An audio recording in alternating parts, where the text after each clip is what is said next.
Hello, good morning, student. Hello, junior student. You are positive, always positive. आप लोग positive हैं. चलिए, जय श्री कृष्ण, राधे राधे. आज हम लोग नया टॉपिक स्टार्ट करते हैं जिसका नाम है थर्मोडायनामिक्स. उसके पहले कुछ इंपॉर्टेंट बातें. देखिए, एग्जाम नजदीक आ गया है. जेई का फर्स्ट सेशन का एग्जाम हो गया है. अब जेई का सेकंड सेशन का एग्जाम होने वाला है और नीट का भी एग्जाम होने वाला है. तो इसलिए मैं बार बार करता हूं कि आप लोग पॉजिटिव रहिए. आप लोग को सफलता जरूर मिलेगी. आप अपना पढ़ाई पर जी जान लगा दीजिए. इसको इस बार में सफलता लेना है. एकदम भाग लो चाहे भाग लो का कंसेप्ट रखना पड़ेगा. अब ब्रूस ली के प्रिंसिपल पर multiple time you have to revise. अगर सक्सेस चाहना है तो आप जो पढ़े हैं, जितना पढ़े हैं, उसको रिवाइज कीजिए. जितना जल्दी हो सके रिवाइज. और फार्मूला को क्या रखिए, दिमाग में रखिए. जब तक से फार्मूला दिमाग में नहीं रखिएगा काम नहीं होगा. ठीक है. तो जीवन में सक्सेस के लिए क्या है, एकदम मल्टीपल टाइम रिवाइज. क्योंकि इससे आपके अंदर ट्रांसपेरेंसी आएगा. क्या आएगा, ट्रांसपेरेंसी आएगा. और एकदम आप ऑन द स्पॉट काम कीजिएगा. तो कहा गया है प्रैक्टिस मेक्स मैन परफेक्ट. इसलिए आपका जो मटेरियल है, जो क्वेश्चन है, जितना भी पढ़े हैं, उसको 2-3 महीना पहले रिवाइज कीजिए और मॉक टेस्ट दीजिए. और टाइम बाउंड 1 महीना पहले क्या कीजिए, टाइम बाउंड प्रिपरेशन कीजिए. टाइम बाउंड प्रिपरेशन करने से आपको एक निश्चित पता चल जाएगा कि हम कितना पानी में है, हम कितना क्वेश्चन कर पा रहे हैं, नहीं पा रहे हैं. पर डे समझिए. मॉक टेस्ट कीजिए तो पर डे समझिए कि हम नीट का एग्जाम दे रहे हैं, नीट वाले एस्पिरेंट. और जेई का एग्जाम के पहले जो भी सेकंड फेज के एग्जाम है, जेई का जब सॉल्व पेपर कीजिएगा तो सोचिए कि हम पढ़ते जेई के एग्जाम में. इस तरह का कॉन्फिडेंस आपको बिल्डअप होना पड़ेगा. तो कॉन्फिडेंस बिल्डअप के लिए क्या क्या कि आपको पूरा जी तोड़ के एकदम आत्मा को झकझोर देना, मेहनत करना है. ठीक है. क्या करना है, मल्टीपल टाइम्स रिवाइज. रिवाइज से आपका ब्रेन कंपाउंडिंग होते जाता है. क्या होता है, कंपाउंडिंग हो जाता है. इसलिए हम लोग चलिए नए टॉपिक के साथ हम आगे बढ़ते हैं जिसका नाम है थर्मोडायनामिक्स. फिजिक्स का देखिए 11 का बहुत इंपॉर्टेंट चैप्टर है 11 थर्मोडायनामिक्स. तो इसके लिए हम लोग आगे बढ़ते हैं. ठीक है ना. उसके बाद हम लोग अभी क्या बेसिक कंसेप्ट ऑफ फार्मूला बता रहे हैं, उसका डिटेल स्टडी हम लोग इस वीडियो बनाएंगे. ठीक है. तो चलिए स्टार्ट करते हैं. जय श्री कृष्ण, राधे राधे. थर्मोडायनामिक्स. देखिए थर्मोडायनामिक्स का मतलब क्या है, it is concern with the heat. क्या, इसे हीट से संबंधित बोलते हैं. तो थर्मोडायनामिक्स क्या होता है, थर्मोडायनामिक्स का बोलता है thermal deals with the energy interaction between the two bodies and its effect on the properties of matter. तो थर्मल मतलब क्या हो रहा है कि दो बॉडीज के बीच क्या इंटरेक्शन होता है. एनर्जी का क्या होता है, इंटरेक्शन होता है दो बॉडी के बीच. हाँ, दो बॉडी के बीच क्या इंटरेक्शन होता है और उसका क्या इफेक्ट पड़ता है सॉलिड लिक्विड गैस का. तो क्या बोलता है, देखिए effect on the properties of matter. Properties of matter क्या होता है, सॉलिड लिक्विड गैस. यानी दो बॉडी के बीच एनर्जी का इंटरेक्शन हो रहा है तो उस पर क्या इफेक्ट पड़ता है सॉलिड लिक्विड गैस का प्रॉपर्टीज में. तो उसी के बारे में हम लोग ये चर्चा करते हैं. ये बहुत इंपॉर्टेंट चैप्टर, इसको ध्यान से समझिएगा और हम लोग चलिए आगे बढ़ते हैं. तो देखिए थर्मोडायनामिक्स में सबसे पहले 3 चीज आता है, आप लोग जानते ही हैं. एक आता है सिस्टम आता है, एक सराउंडिंग आता है, एक तो आता है बाउंड्री आता है. क्या आता है, सिस्टम, सराउंडिंग और बाउंड्री. तो इसमें क्या है कि सिस्टम में क्या आता है, फिजिबिलिटी ऑफ प्रोसेस. मतलब प्रोसेस कैसा हो रहा है, एक्सटेंट ऑफ प्रोसेस, प्रोसेस कहां तक एक्सटेंड होता है. एफिशिएंसी ऑफ प्रोसेस मतलब उसकी कितनी क्षमता है, एफिशिएंसी. यानी सिस्टम का मतलब क्या है, फिजिबिलिटी ऑफ प्रोसेस. सराउंडिंग का मतलब होता है एक्सटेंट ऑफ प्रोसेस. और बाउंड्री का मतलब होता है एफिशिएंसी ऑफ प्रोसेस. अब ये क्या है, सिस्टम क्या है, सराउंडिंग क्या है, बाउंड्री क्या है, इसके बारे में हम लोग चर्चा करते हैं. देखिए सिस्टम क्या बोलता है, द सिस्टम. देखिए किसी का भी सिस्टम है, जैसे मान लो हम लोग घर में है तो हम लोग का एक सिस्टम चलता है. किसके थ्रू चलता है, मम्मी पापा के थ्रू चलता है. इस देश का सिस्टम कैसे चलता है, यहाँ प्राइम मिनिस्टर, प्रेसिडेंट की हर चीज में क्या होता है, एक सिस्टम फॉलो करना. बिना सिस्टम का कुछ नहीं होता है. हम लोग का अर्थ में मान लीजिए ऑब्जेक्ट है, क्या ऑब्जेक्ट, ये भी एक सिस्टम से चलता है. दिन और रात का होना नहीं होना है, एक सिस्टम. थोड़ा भी सिस्टम देखिए गड़बड़ होने से सारा, जैसे आपका बॉडी का सिस्टम है, आपका बॉडी का हर चीज सिस्टम सही है तो आप बढ़िया से काम कीजिएगा. बॉडी का सिस्टम थोड़ा सा भी डिस्टर्ब होने से आपको कोई काम में मन नहीं लगेगा. तो सिस्टम का होना बहुत जरूरी है. उसी तरह दो बॉडी के अंदर पूरा एनर्जी हो रहा है, क्या उसका रिलेशन है, उसके बारे में चर्चा करते हैं. तो सबसे पहले आता है देखिए सिस्टम. तो बोलता है कि part of universe under the harmonic observation is called system. मतलब कि यूनिवर्स का वो पार्ट जो आपके क्या होता है, थर्मोडायनामिक ऑब्जर्वेशन. थर्मोडायनामिक ऑब्जर्वेशन में होता है, क्या होता है, यूनिवर्स का वो पार्ट जो थर्मोडायनामिक ऑब्जर्वेशन में होता है उसको कहते हैं सिस्टम बोलते हैं. क्या होता है, सिस्टम बोलते हैं. ठीक है. और इसके बाद क्या होता है, सराउंडिंग क्या है, सराउंडिंग होता है कि जितना भी प्रोसेस होता है, all the part of the universe except system, यानी सिस्टम को छोड़ के जितना भी पार्ट होता है उसको बोलते हैं सराउंडिंग। यानी सिस्टम का मतलब क्या होती है, जितना भी आपका यूनिवर्स का वो पार्ट जिसके अंदर क्या हो रहा है कि थर्मोडायनामिक ऑब्जर्वेशन है, उसको बोलते हैं आपका सिस्टम। और सिस्टम को छोड़ के जो भी पार्ट हो रहा है, सिस्टम छोड़ के जो भी पार्ट हो रहा है बोलते हैं all the part of the universe except system is called surrounding, यानी सिस्टम इंक्लूडेड नहीं है सराउंडिंग में। अब आता है आपका बाउंड्री क्या होता है, बोलते हैं पार्ट बीच। बाउंड्री मतलब जानते हैं कि आपका बाउंड्री क्या होता है, आपको बताने की जरूरत नहीं है कि बाउंड्री क्या होता है। In terms of it I can explain, तो बोलता है the part which separate system of surrounding, मतलब सिस्टम ऑफ सराउंडिंग को क्या करता है, जो सेपरेट करता है उसको क्या बोलते हैं, बाउंड्री करता है। इट मे बी रिजिड और फ्लेक्सिबल हो सकता है। क्या हो सकता है, फ्लेक्सिबल। यानी कि देखिए सबसे पहले यानी बाउंड्री और सिस्टम को क्या करता है, जो सेपरेट करता है उसको बाउंड्री बोलते हैं। यहाँ तीन कंडीशन आपको हम पहले से अच्छा तरह समझा दिए। सिस्टम में पार्ट ऑफ सिस्टम का मतलब क्या होती है, part of universe under thermodynamic process, वो पार्ट जो थर्मोडायनामिक ऑब्जर्वेशन में हो रहा है उसको आपको सिस्टम बोलेंगे। और सिस्टम को छोड़ जितना पार्ट है उसको सराउंडिंग बोलेंगे। और सिस्टम और सराउंडिंग के बीच में जो सेपरेट करता है उसको क्या बोलेंगे, बाउंड्री बोलेंगे। ठीक है, तो यहाँ पर सिस्टम, सराउंडिंग और बाउंड्री आपको क्लियर हो गया। उसका देखिए इसमें प्रोसेस है, थर्मल कुछ प्रोसेस है, तो इसमें देखिए बहुत सारा प्रोसेस होता है, लेकिन तीन मेन प्रोसेस होता है। बोलता है क्वाजी स्टैटिक प्रोसेस। क्या होता है, क्वाजी स्टैटिक प्रोसेस होता है, एक रिवर्सिबल प्रोसेस होता है, एक इरिवर्सिबल प्रोसेस होता है। ये आर्मी गया थोड़ा सा, इरिवर्सिबल प्रोसेस होता है। तो क्या quasi static process, reversible process और इरिवर्सिबल प्रोसेस होता है। ठीक है, तो चलिए समझते हैं क्या है क्वाजी स्टैटिक प्रोसेस। क्या बोलता है कि आर्बिट्रेरी स्लो प्रोसेस, क्या एक तरह का स्लो प्रोसेस हो such that the system always close to the thermodynamic equilibrium, मतलब कि ऐसा प्रोसेस होता है कि सिस्टम तो इक्विलिब्रियम पोजीशन में मूव करता है। तो उस स्थिति में क्या बोलते हैं, क्वाजी स्टैटिक प्रोसेस बोलते हैं। क्वाजी स्टैटिक प्रोसेस क्या, और एक बार भी इस तरह का मतलब कि स्लो प्रोसेस होता है, ऐसा स्लो प्रोसेस होता है कि सिस्टम एकदम इक्विलिब्रियम तक पहुंच जाता है। ठीक है, close to the thermodynamic equilibrium. क्या होता है, slow process such that the system always close to the thermodynamic equilibrium। तो ये हुआ क्वाजी स्टैटिक प्रोसेस। उसका होता है रिवर्सिबल प्रोसेस। क्या होता है, अब रिवर्सिबल प्रोसेस तो आप लोग फिजिक्स में पढ़ते हैं, केमिस्ट्री में पढ़े हैं, क्या प्रोसेस होता है, केमिकल रिएक्शन में भी होता है। तो वहां पर देखिए क्या होता है, ये इस केस में क्या होता है, देखिए रिवर्सिबल प्रोसेस क्या होता है कि बोलता है कि any change induced by the process, the process by के द्वारा कोई चेंज जो होता है in the universe system environment, system environmental में can be removed by the retracing its path. मतलब कि यूनिवर्स में कोई भी इन्वायरमेंट चेंज हो रहा है तो उसका पाथ को क्या करते हैं, चेंज कर देते हैं, चेंज कर देते हैं। इस कंडीशन को बोलते हैं रिवर्सिबल प्रोसेस। मतलब किस तरह का चेंज होता है, मतलब any change induced by the process in the कोई भी प्रोसेस यूनिवर्स में चेंज हो रहा है तो उसके पाथ को क्या हम करते हैं, हम लोग चेंज कर देते हैं। As a system environmental can be removed by the retracing path, path को रिमूव करके उसका सिस्टम को क्या चेंज करते हैं। तो इस केस में क्या होता है, रिवर्सिबल प्रोसेस होता है। हाँ, तो reversible process belongs to quasi static process, quasi static process के करीब होता है। उसके बाद आता है आपका रिवर्सिबल प्रोसेस।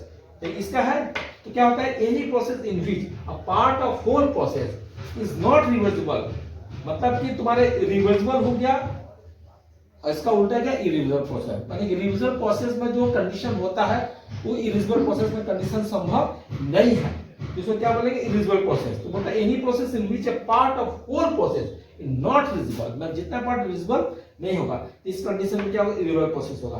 तो इसमें क्या रहता है कि any process involving the friction, friction में जैसा भी कंडीशन होता है, ठीक है, force expansion of the gas. तो इस तरह का ये दो एग्जांपल है रिवर्सिबल और इरिवर्सिबल का। ठीक है, तो हम लोग देखिए इस टॉपिक में हम लोग पढ़े और इसके बाद भी और सारा टॉपिक है, ठीक है, जिसपे हम लोग चर्चा करेंगे। ठीक है, तो वीडियो पसंद है तो लाइक कमेंट शेयर कीजिए और सब्सक्राइब कीजिए और हम लोग नेक्स्ट वीडियो मिलते हैं। Have a nice day, good day, thank you.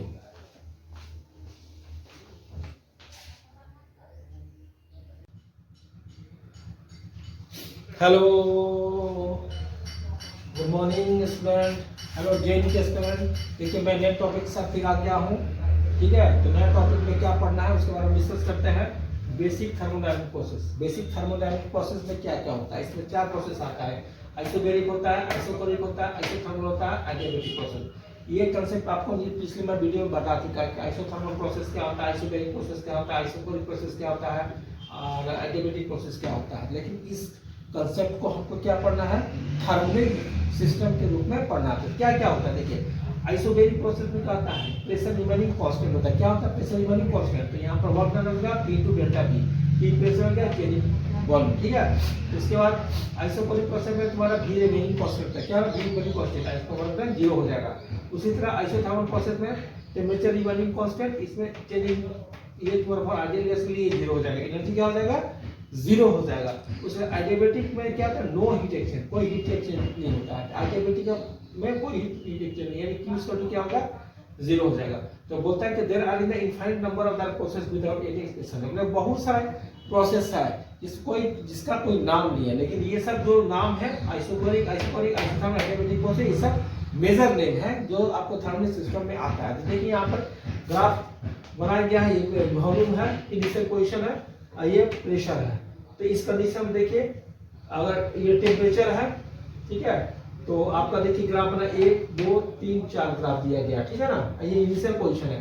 तो आइसोकोरिक प्रेशर में बोलता है T2 लेस देन TA है, आइसोकोरिक में क्या T3 ग्रेटर देन T है, आइसोथर्मल में क्या T3 इक्वल टू T है, यानी कि T belongs to temperature, T belongs to temperature, ये इनिशियल पोजीशन है, ठीक है। तो एक कंडीशन आपको दिया हुआ है ग्राफ का। उसके बाद हम लोग आते हैं वर्क डन इन थर्मोडायनेमिक प्रोसेस। देखिए थर्मोडायनेमिक प्रोसेस वर्क डन क्या होता है, ठीक है, तो ध्यान समझिएगा। देखिए ये जैसा एक फिगर बना है, यहाँ से वेलोसिटी क्या है, इनिशियल वेलोसिटी आपका यहाँ से यहाँ तक हो जाएगा, ये फाइनल वेलोसिटी हो गया, यहाँ से df क्या है फाइनल वेलोसिटी, ये आपका क्या है क्रॉस सेक्शनल एरिया, यहाँ से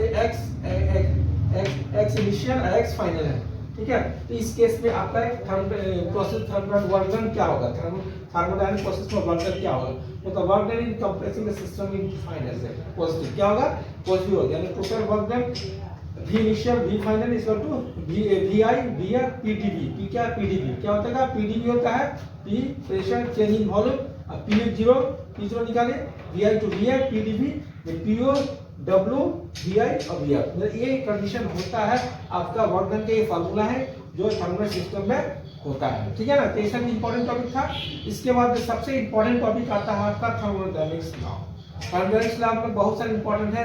सबसे पहले आता है zero law of thermodynamics, first law of thermodynamics, second law of thermodynamics और थर्ड लॉ ऑफ थर्मोडायनेमिक्स, जिसके बारे में हम लोग नेक्स्ट वीडियो में चर्चा करेंगे। तो उसके पहले हम लोग थर्मोडायनेमिक्स लॉ क्या है उसके बारे में चर्चा करते हैं। देखिए बोलते हैं branch of physics science that deals with the relationship between the heat and other form, मतलब कि तुम्हारा ऐसा फिजिक्स का जो ब्रांच है जिसमें क्या होता है, हम हीट और other form of energy, heat और other form of energy, other form of energy का मतलब जिसमें आता है मैकेनिकल, इलेक्ट्रिकल और केमिकल एनर्जी के बारे में रिलेशन पढ़ते हैं, हीट और एनर्जी के बारे में ये रिलेशन पढ़ते हैं, हाँ। और उसमें extension of the relationship between the, उसके अंदर रिलेशनशिप क्या है, यानी तो ये थर्मल लॉ क्या है, तो थर्मल लॉ में ये रेफर करता है, बताता है हमको कि तुम्हारा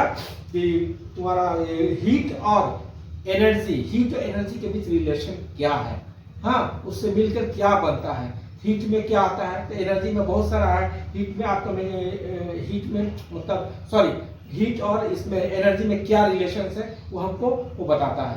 तो एनर्जी में आपका आ जाएगा मैकेनिकल एनर्जी आ जाएगा, इलेक्ट्रिकल आ जाएगा, केमिकल एनर्जी आ जाएगा, तो उसका रिलेशन क्या होता है, और उसको बोलता है कि एक्सटेंशन का रिलेशन बिटवीन देम, और उसका रिलेशन को आगे बढ़ा के क्या तरह का कंडीशन होता है उसको हम लोग क्या बोलते हैं, थर्मोडायनेमिक्स लॉ बोलते हैं, ठीक है। तो इसके बारे में हम लोग चर्चा करेंगे। थर्मोडायनेमिक्स जीरो लॉ, तो इसमें होता है 3 लॉ होता है, हाँ 3 लॉ होता है। सबसे पहले आता है जीरो होता है, जीरो लॉ ऑफ थर्मोडायनेमिक्स होता है, फर्स्ट लॉ ऑफ थर्मोडायनेमिक्स होता है, सेकंड लॉ ऑफ थर्मोडायनेमिक्स होता है और थर्ड लॉ ऑफ थर्मोडायनेमिक्स होता है। तो हम लोग नेक्स्ट वीडियो में इसका चर्चा करेंगे। अभी के लिए इसको राइट डाउन कीजिए, तो नेक्स्ट वीडियो में मिलते हैं। Have a nice day, thank you.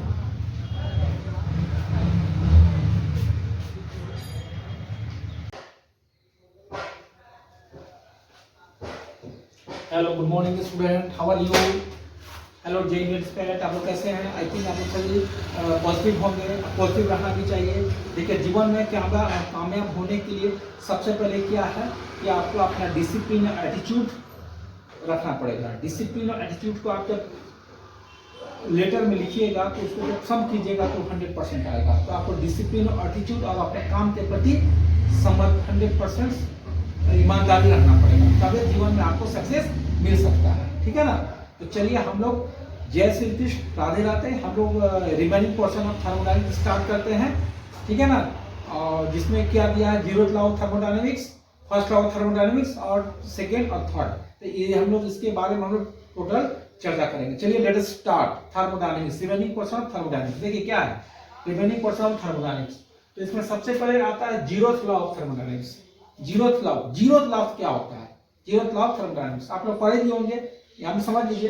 तो बोलता है two system are in equilibrium with the third system, then they are in a thermal equilibrium with each other, the law helps define the notation of the temperature. मतलब कि बोलता है कि दो system अगर थर्ड सिस्टम से क्या होता है, मतलब कि दो सिस्टम जब इक्विलिब्रियम में है विद द थर्ड सिस्टम, दो सिस्टम इक्विलिब्रियम है विद द थर्ड सिस्टम के साथ, तो सब क्या होगा, तो थर्मल इक्विलिब्रियम में होगा विद ईच अदर। लेकिन दो सिस्टम अगर इक्विलिब्रियम में है विद द थर्ड सिस्टम के साथ, तो सभी तुम्हारे क्या होगा, वो थर्मल इक्विलिब्रियम में रहेगा। ये है आपका जीरोथ लॉ। जीरोथ लॉ में जीरो लॉ ऑफ थर्मोडायनेमिक्स बोलता है। तो बोलता है the law helps define as the notation of temperature. तो ये तुम्हारा क्या टेम्परेचर नोटेशन को डिफाइन करता है, ठीक है। तो क्या बोलता है कि if the two system are in equilibrium with the third system, then they are in a thermal equilibrium, सभी क्या होगा, thermal equilibrium में रहेगा। क्या फिर वो each other बोलता है the law helps define the notation of temperature। अब देखिए यहाँ पर डायग्राम है, यहाँ पर ब्लॉक ए है, बी और सी है। तो यहाँ पर देखेंगे ए पोर्शन में भी तो आपका टेम्परेचर ऑफ फ़ारेनहाइट में इसका 10 degree 50 degree Fahrenheit, 10 degree B में भी दिया है 10 डिग्री सेंटीग्रेड और 50 डिग्री फ़ारेनहाइट। इसमें भी सी ब्लॉक में भी दिया है 10 डिग्री सेंटीग्रेड और 50 डिग्री फ़ारेनहाइट। तो यहाँ देखिए इक्विलिब्रियम बोलता है, सबसे पहले first of all we have to consider B and C. B और सी को हम लोग कंसीडर करते हैं, तो B in equilibrium with C, B in equilibrium with C. यहाँ पर करते हैं कि A in equilibrium with B, यानी क्या ए इन इक्विलिब्रियम विद सी। यानी कि दो सिस्टम अगर इक्विलिब्रियम में है तो थर्ड सिस्टम भी क्या होगा, इक्विलिब्रियम में होगा। यही आपका बोलता है जीरोथ लॉ ऑफ थर्मोडायनेमिक्स बोलते हैं, ठीक है। अब चलिए हम लोग फर्स्ट लॉ ऑफ थर्मोडायनेमिक्स में आते हैं। देखिए फर्स्ट लॉ ऑफ थर्मोडायनेमिक्स में जस्ट कंसर्न विद द क्या बोलते हैं, एनर्जी, कंजर्वेशन ऑफ एनर्जी, ठीक है। कंजर्वेशन ऑफ एनर्जी, तो कंजर्वेशन ऑफ एनर्जी क्या होता है, energy can not be created not destroyed. ये ना होता है energy can not be created, energy को ना बनाया जा सकता है ना क्रिएट किया जा सकता है, इसी को बोलते हैं कंजर्वेशन ऑफ एनर्जी। और the main form, one form से दूसरे फॉर्म में क्या होता है, ट्रांसफर होता है। तो फर्स्ट लॉ ऑफ थर्मोडायनेमिक्स ये तुम्हारा क्या है, कंजर्वेशन एनर्जी से रिलेटेड है। तो क्या है देखिए हम लोग पढ़ते हैं the first law of thermodynamics. तो बोलता है the first law of thermodynamics states that overall amount of energy क्या होता है, कंजर्व रहता है। क्या होता है, टोटल कंजर्व रहता है। Therefore energy can not be created nor destroyed. यानी वही हो गया फर्स्ट लॉ ऑफ मतलब कंजर्वेशन ऑफ एनर्जी का रूल हो गया। तो इसमें क्या only loss to an outside system, यानी कि आउटसाइड सिस्टम में खाली लॉस्ट होता है। इससे क्या है कि आपका क्या हो गया, डेल क्यू इक्वल टू हो गया क्यू प्लस डब्ल्यू, यानी कि आपके ये क्या हो गया, एनर्जी हो गया, ये हीट हो गया, ये वर्क डन हो गया, ठीक है। तो फर्स्ट ऑफ थर्मोडायनेमिक्स क्या बोलता है, फर्स्ट ऑफ थर्मोडायनेमिक्स बोलता है कि overall all system, overall amount of energy क्या कंजर्व होता है, यानी कि energy can not be created not destroyed, यानी कि लॉ ऑफ कंजर्वेशन एनर्जी को ये फॉलो करता है, ठीक है। तो सिस्टम में क्या फॉर्मूला होता है कि टोटल एनर्जी क्या होता है, heat plus work done, heat plus क्या होता है, वर्क डन। ये जस्ट फॉर्मूला आप लोग इसको देखना है। तो देखिए यहाँ पे जैसे एक्सपेरिमेंट है, यहाँ पे जैसे कि मान लीजिए चाय हॉट कॉफी है, तो इसका टेम्परेचर 70 डिग्री सी है, तो 70 डिग्री सी लगा है, बाहर में क्या है 20 डिग्री सी है, तो ये घटेगा ना बढ़ेगा, ठीक है। फुल एनवायरनमेंट आई हीट, तो हो गया ये तुम्हारा फर्स्ट लॉ ऑफ थर्मोडायनेमिक्स। और सेकंड लॉ ऑफ थर्मोडायनेमिक्स क्या है, देखिए second law of thermodynamics very important है, इसको ध्यान से समझिएगा। सेकंड लॉ ऑफ थर्मोडायनेमिक्स में क्या बोलता है कि according to this law energy naturally flow from, energy क्या है, naturally flow from hotter object to cooler object, यानी कि यहाँ पर तुम्हारा कोई भी एनर्जी क्या होता है, हॉट से लेके कोल्ड तक क्या होता है, ट्रांसफर होता है। क्या होता है, ट्रांसफर होता है। In order for energy to flow from cooler object to hotter object work must be done. तो क्या होता है, जब एनर्जी आपके यहाँ से यहाँ तक ट्रांसफर होता है तो क्या होता है, टोटल एनर्जी इन ऑर्डर, जब एनर्जी यानी कि क्या बोल रहा है कि according to this law energy naturally flow from object hotter to cooler, hotter से कूलर तब क्या होगा, एनर्जी ट्रांसफर होता है। फिर बोलता है कि एनर्जी के लिए टू फ्लो फॉर, अगर वहां पे कोल्ड से लेके हॉटर के बीच एनर्जी आता है तो वर्क मस्ट बी डन। क्या होता है, वर्क मस्ट बी डन। देखिए in order for energy to flow cooler object to an hotter object, cooler to hot work must be done. देखिए यहाँ वर्क में done when heat is converted into work the efficiency और output of usual work will be always less than the 100% होता है।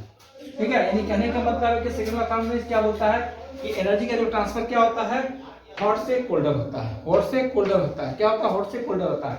और जब होता है कोल्डर से हॉट होता है तो वर्क मस्ट बी क्या होता है कि एक वर्क डन होता है। क्या होता है? वर्क डन होता है। और वही तुम्हारा क्या होता है? Work done when heat is converted into work. जब आपका हीट तो वर्क में जब कन्वर्ट हो जाता है तो इफिशिएंसी जो होता है या आउटपुट होता है जो हम लोग वर्क जो यूज करते हैं ये क्या होता है? 100% से कम होता है। क्या होता है? 100% से कम होता है। तो सिंपल सा बात है कि सेकंड लॉ ऑफ थर्मोडायनामिक्स क्या बोलता है कि आपका एनर्जी का ट्रांसफर क्या होता है? हॉट से कोल्ड की ओर होता है। हॉट से क्या होता है? कोल्ड की ओर होता है। जब कोल्ड से हॉट की ओर होता है तो वर्क मस्ट बी डन होता है। Work must be done. तो कैसा वर्क होता है कि हीट टोटल कंजर्व, हीट जो होता है टोटल एनर्जी में कंजर्व हो जाता है और उसमें जो यूजुअल वर्क होता है वो लेस देन 100% इफिशिएंसी से कम होता है। ठीक है, ये हो गया आपका second law of thermodynamics. Last है थर्ड लॉ ऑफ थर्मोडायनामिक्स। देखिए फर्स्ट लॉ ऑफ थर्मोडायनामिक्स क्या होता है? इसमें होता है एंट्रोपी। यहाँ पर देखिए सबसे पहले हम यहाँ बताना भूल कि यहाँ पर जैसे कि delta heat transfer, delta क्या हीट ट्रांसफर है तो ये डेल्टा इसको तो बोलते हैं एंट्रोपी। इस सिस्टम को क्या बोलते हैं? एंट्रोपी बोलते हैं। एस क्या? एंट्रोपी। एंट्रोपी इक्वल टू क्या होता है? Del two by del T, यानी rate of change of heat with respect to time. Entropy क्या होता है? यानी सेकंड लॉ ऑफ थर्मोडायनामिक्स में एंट्रोपी क्रिएट होता है। क्या होता है? एंट्रोपी क्रिएट होता है। तो एंट्रोपी इक्वल टू क्या होता है? Del S equal to del T by del T, यानी कि rate of change of heat with respect to time.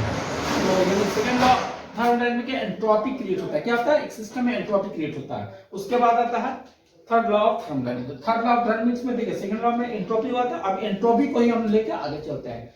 तो थर्ड लॉ ऑफ थर्मोडायनामिक्स में क्या होता है कि entropy of a system approaches as a constant value, यानी कि एंट्रोपी जो होता है अप्रोचेस कांस्टेंट हो जाता है। क्या होता है? कांस्टेंट वैल्यू होता है। कैसे कांस्टेंट होता है? जैसे टेंपरेचर आपका अप्रोचेस जीरो हो जाए, एब्सोल्यूट जीरो, यानी कि एंट्रोपी ऑफ द सिस्टम क्या हो गया? अप्रोचेस कांस्टेंट होगा। तो कांस्टेंट कब होगा? जब टेंपरेचर आपका एकदम जीरो हो जाता है। क्या हो जाता है? जीरो हो जाता है। तो बोलता है कि entropy of a system at absolute zero is typically close to the zero, यानी जीरो हो जाता है and is equal to the logarithm of the product of the quantum ground state। क्या होता है? क्या होता है? logarithm of the product of the quantum ground state, यानी कि सब जीरो हो जाता है। देखिए डायग्राम में क्या है कि यहाँ पर देखिए t equal to zero, entropy भी जीरो, टेम्परेचर जब बढ़ा रहे तो क्या होगा? t का मान क्या होगा? इससे बड़ा होगा, केल्विन से बड़ा होगा, जीरो से बड़ा होगा, यानी क्या होगा? जीरो से बड़ा होगा। यानी कि आपका entropy of the system third law of thermodynamics क्या बोलता है कि entropy of the system approaches zero होगा as the temperature approaches zero, यानी टेंपरेचर जैसे जीरो हो जाता है एंट्रोपी भी जीरो हो जाएगा। एंट्रोपी, ठीक है ना? तो ये आपका था थर्ड लॉ ऑफ थर्मोडायनामिक्स। ठीक है, इसके बाद हम लोग नेक्स्ट टॉपिक और भी सारा पढ़ेंगे। ठीक है, जैसा कार्नोट इंजन है, एक्सोथर्मिक है, एंडोथर्मिक प्रोसेस है, उसका थर्मोडायनामिक्स आपका शेष हो जाएगा, कंप्लीट हो जाएगा। ठीक है, तो वीडियो को आपको राइट डाउन कर लीजिए। अब वीडियो पसंद है तो लाइक कमेंट शेयर कीजिए और सब्सक्राइब कीजिए। देखिए सब्सक्राइब कीजिएगा तो आपको वीडियो सारा मिलेगा। ठीक है ना? सब्सक्राइब नहीं कीजिएगा तो वीडियो नहीं मिलेगा। देखिए कब किसका किस्मत कहाँ चमक जाए कहना बड़ी मुश्किल है। मान लीजिए आप लोग तैयारी कर रहे हैं, मेरे स्पीच से मान लीजिए आप लोग जीवन में सक्सेस हो जाए, तो कहने की मुश्किल है कब क्या हो जाएगा, लेकिन आप लोग को मेहनत क्या है? ईमानदारी से अपना मेहनत करना है। ठीक है, आपका आत्मा को झड़ जाए, ईमानदारी से मेहनत करना है, हार्ड वर्क करना है, सक्सेस आपको जरूर मिलेगा। चलिए have a nice day, good day. उसका नेक्स्ट वीडियो मिलते हैं। Okay, thank you.